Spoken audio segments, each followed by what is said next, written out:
So dear children, so now we are going to discuss the next chemical reactions, that is chemical properties of metals and non-metals with reaction with bases. In first session we discussed about the reaction with acids.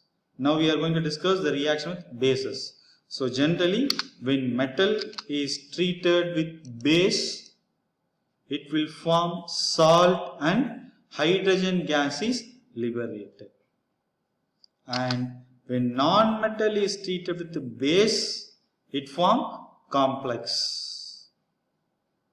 Let me go for activity 4.7, showing that we have to take the sodium hydroxide. We have to prepare the sodium hydroxide solution. Actually the sodium hydroxide is look like a pellets. So when we take the sodium hydroxide with the silver spatula means the sticky layer it will forms. It will be corrosive. So that's why we have to take the sodium hydroxide with the help of plastic spatula. If we take with the help of plastic spatula, so plastics we discussed in that first lesson, no, that is third lesson, showing that plastics it will not react with any chemical. So that's why we have to take the sodium hydroxide with the help of plastic spatula. And we have to prepare a fresh solution of sodium hydroxide in the test tube by dissolving 3 to 4 pellets of it in 5 ml of water and drop a piece of aluminum foil into it. So we have to drop aluminum foil into it. So bring a burning matchstick near the mouth of the test tube. So aluminum foil, it's metal or non-metal, children? Yes, it is metal. So what happens when metal is treated with acid?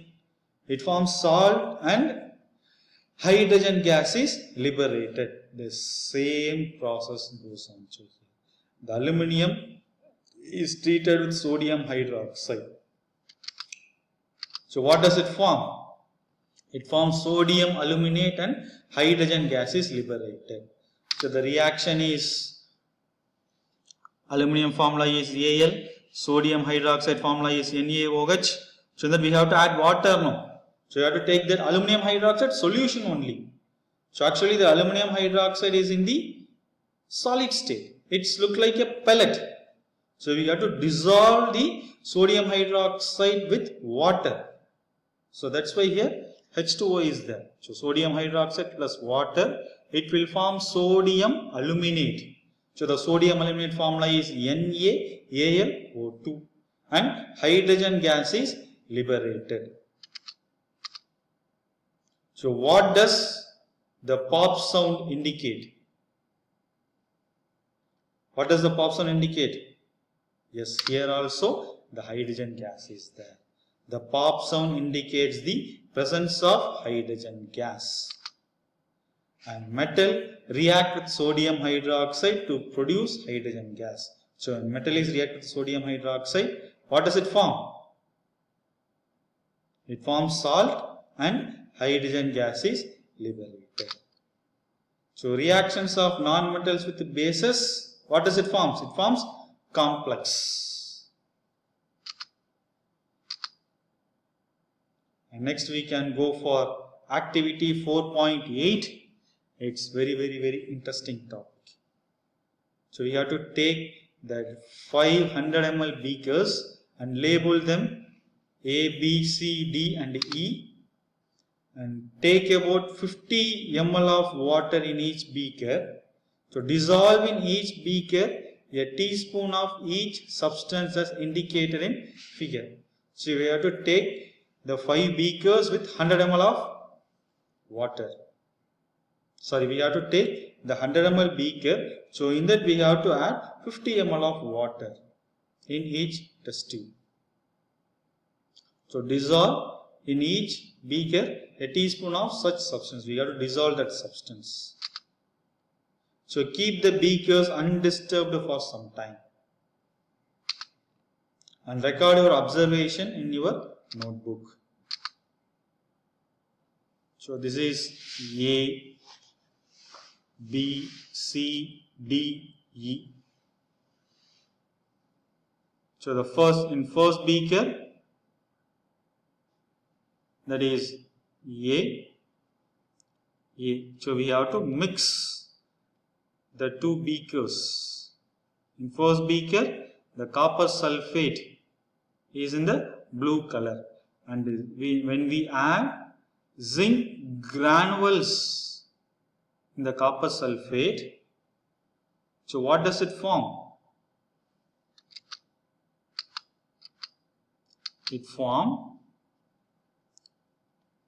zinc sulfate and copper is deposited. So the color of the copper is red color and the zinc sulfate color is colorless. So you can see here the copper sulfate color is, what is the color? Blue. So when we add zinc granules in that, so what will happen? It will form zinc sulfate and copper is formed. So the copper is in the red color and zinc sulfate is in the colorless solution. So what happens here, children? The displacement takes place. So what is a displacement reaction?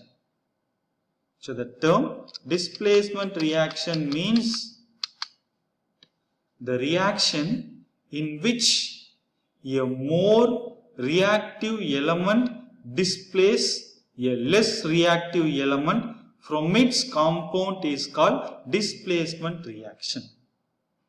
So displacement reaction means the more reactive element displaces the less reactive elements from its compound. Just consider, so A, B is a compound and C is a element. So here this element C is highly reactive. So in the compound A, B, so here the B is less reactive when compared with C. So it can displace, the C can be displaced with B and B can be separated. So here the displacement reaction is nothing but more reactive element displace a less reactive element from its compound. So this is known as displacement reaction. So for that we have to know the series first.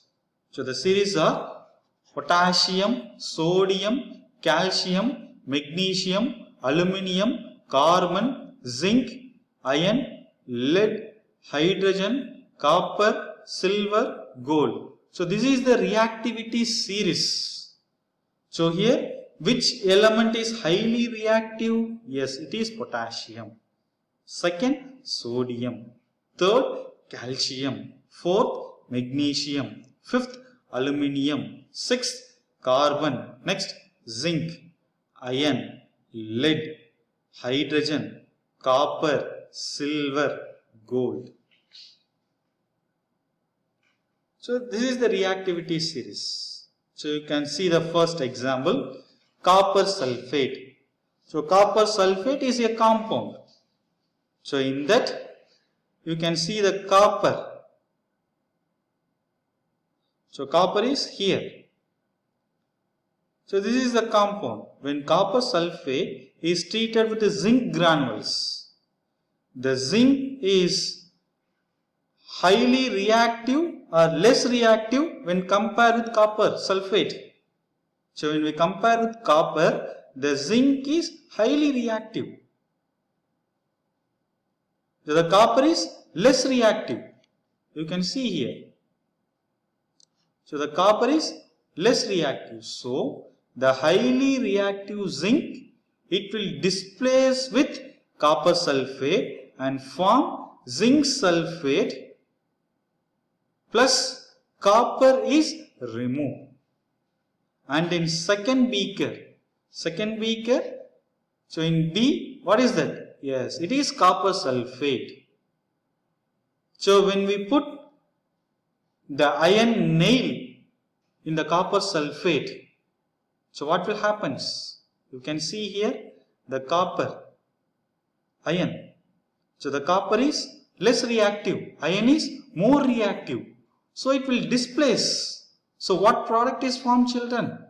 Yes, iron sulfate is formed, FeSO4. The formula for iron sulfate is FeSO4 plus copper it is removed. So here you can see the green color. So the green color indicates iron sulfate and the red color is there, no? So that indicates copper. And next you can see here beaker C, what is that? Zinc sulfate. So what is the color of zinc sulfate? Colorless.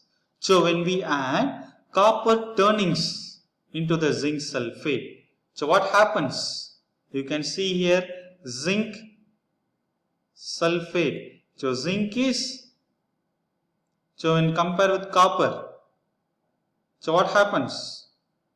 The zinc is more reactive, but the copper is less reactive. So what will happen? Whether here displacement takes place? No displacement takes place because copper is less reactive when compared with zinc.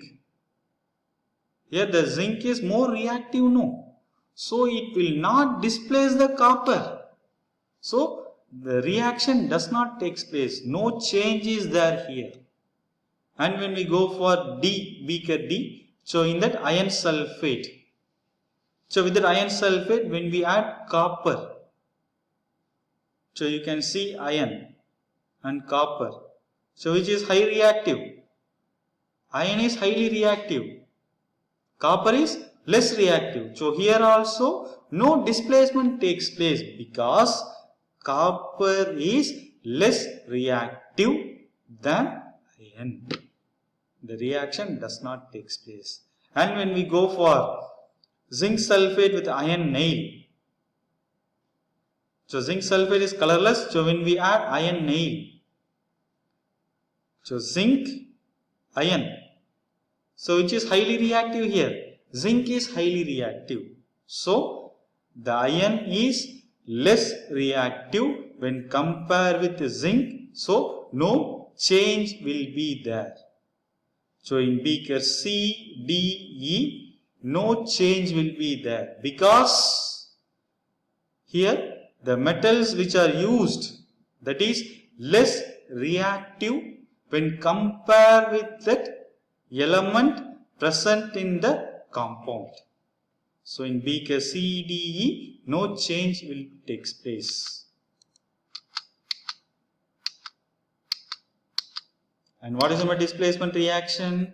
Yes, a more reactive element displace a less reactive element from its compound is called displacement reaction. And when we, how we can remember the reactivity series elements? So there is the mnemonic words is there, that is please stop calling me a cute zebra, I like her, call smart goat. That is please stop calling me a cute zebra, I like her, call smart goat. So with that mnemonic words you can easily remember the elements. Next we can go for uses of metals. So the metals are used for making machinery,